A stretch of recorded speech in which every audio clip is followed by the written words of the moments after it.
Kakao lover, so bakit po tayo nagre-rehab? Ayan, oh. Kita mo yung puno na yan. Ayan, ayan. Tingnan nyo po.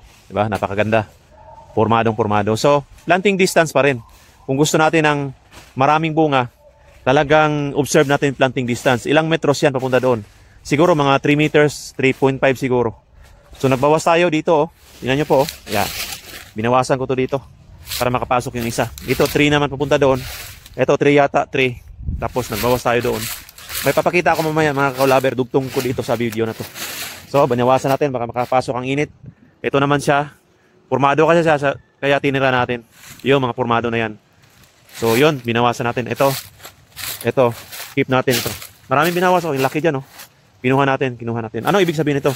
Observe yung planting distance, katulad nito, oh.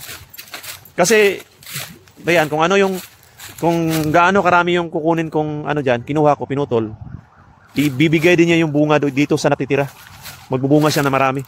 Ganun pa rin yun, no? Pabungahin natin na marami, katulad nito ba? Diba?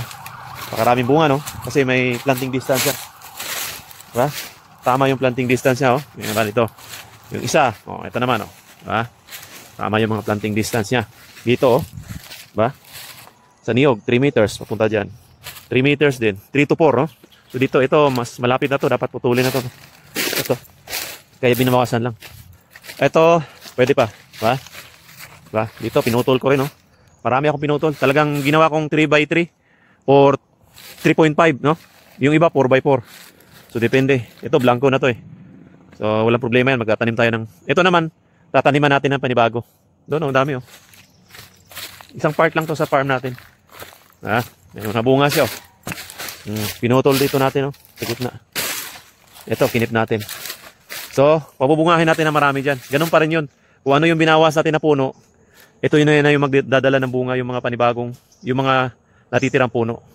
Ganun pa rin yun. Napapakita ako dito, idudugtong ko.